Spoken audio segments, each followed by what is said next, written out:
All right, guys, so this is kind of a lead up to our actual lesson for today, specifically talking about what we call complete the square.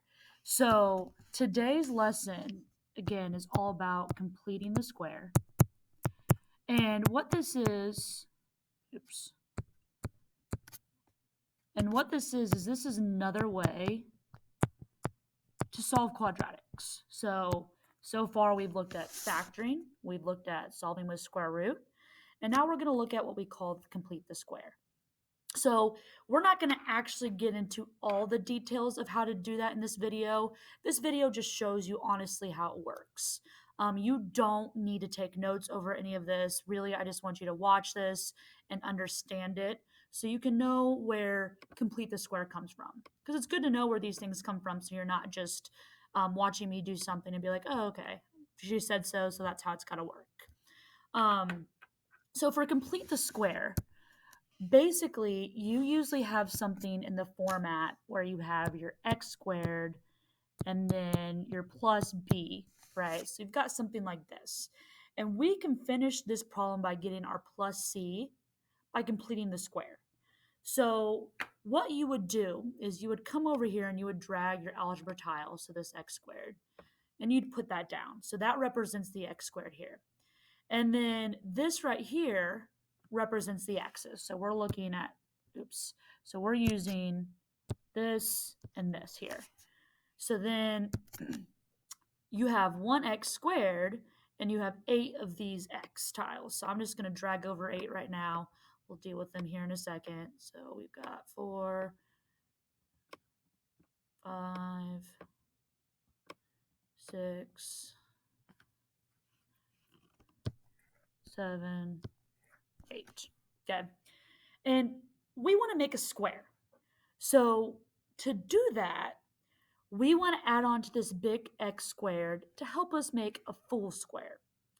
So let's say I start putting some on the side here. So I put a few over here. I'm going to, start with 4. So I got 4 over there right now. And if you notice, I've kind of started a little bit of a square. Now I could keep adding these, but that wouldn't really make sense. So instead, I'm going to take the leftover 4 and I'm going to put it below.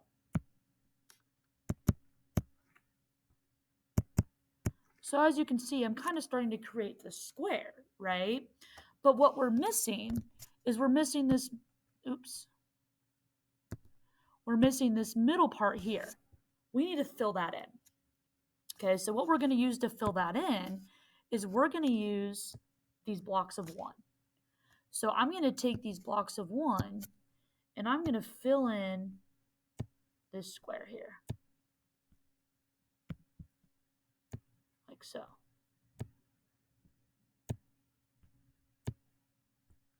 So we're filling in this square with our 1s. Sorry, I know this is tedious.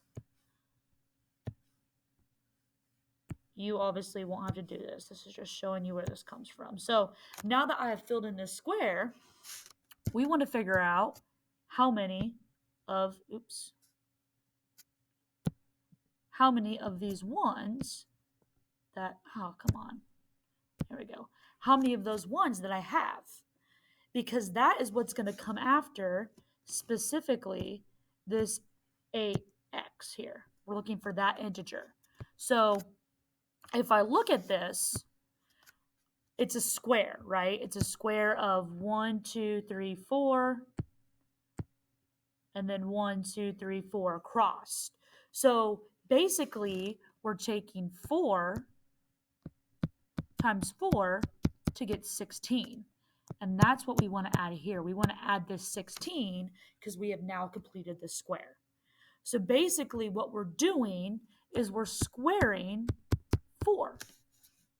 And if you notice, what's happening is you're taking 8 divided by 2, which is 4, and then you're taking that 4 and you're squaring it to get 16. So that's where we get the 4 on the side and then the 16 there. So it's kind of interesting how that works. So let's look at another one just to really get the idea. So let's say, hold on a second, I don't need this anymore. So let's say we have x squared, oops, I'll do it in black, x squared plus 10x. And we want to complete the square with that.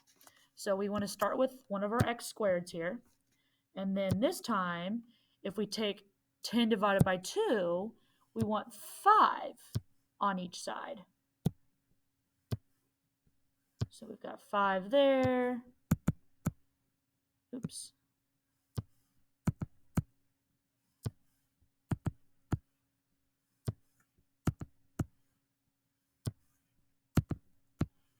And we got 5 there. And then we want to take the 1s and we want to put those in.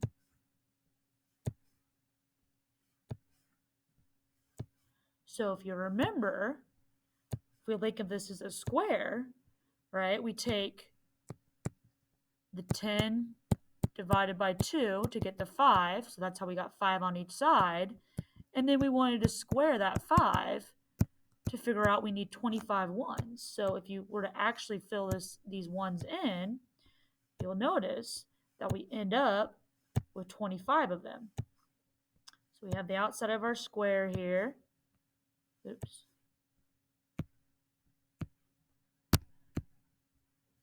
Ignore that. Takes a second to fill in. Sorry, guys. So we fill in all these ones, and we have our full square with 25 ones. So we're going to add on specifically, get my pen. Come on. There we go. Plus 25. So again, this is just kind of where complete the square comes from. This is showing you that we're literally completing the square when we do these problems that we're doing in class and on the e-learning and stuff. So you won't have to do this. I just wanted to show you where it comes from so you can understand that we're literally completing what looks like a square. So that's all for this video. Make sure you watch the second one to take notes over how we will specifically be solving using complete the square. Have a great day, guys.